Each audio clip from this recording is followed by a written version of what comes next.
I've been talking about the perception of the world coming suddenly out of nothing. You'll remember that in a previous talk, I asked you to close your eyes and listen.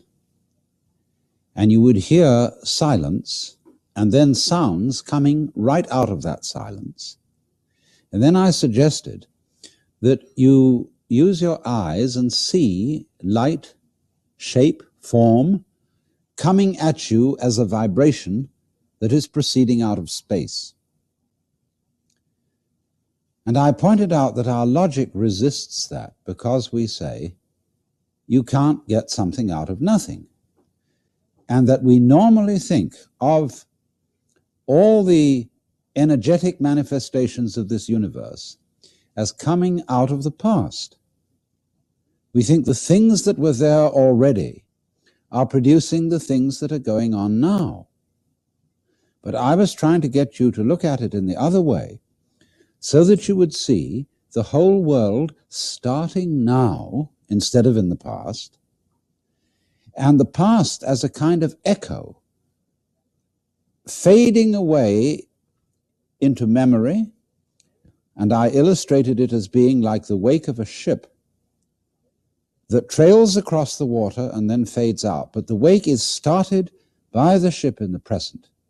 And so in the same way, I'm moving on to the uncommonsensical idea of the world as a production of energy that is beginning right now and is coming out of the nothing that we variously call space and silence.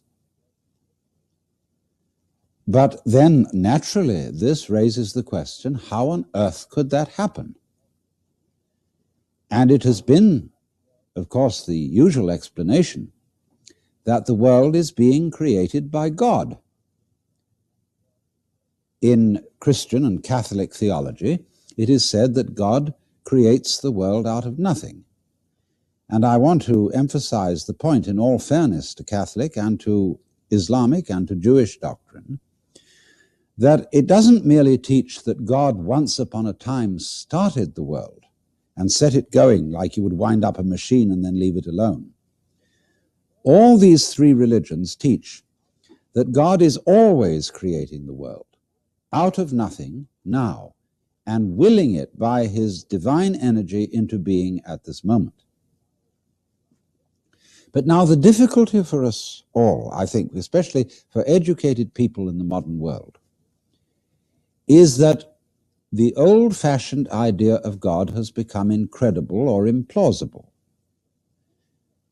That is to say, in church or in synagogue, we seem to be addressing a royal personage.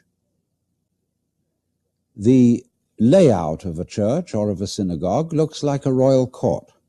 There is some sort of throne, and we address prayers and requests to the being represented by the altar or the throne or the tabernacle, as if that being were a king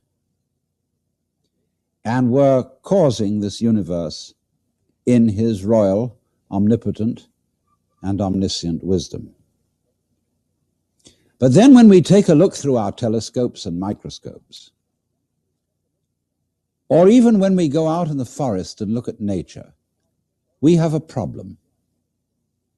Because the idea of God that we get from the Holy Scriptures, the Bible, the Quran, doesn't quite seem to fit the sort of world around us that we see, in just the same way as you wouldn't dream of ascribing a composition by Stravinsky to Bach.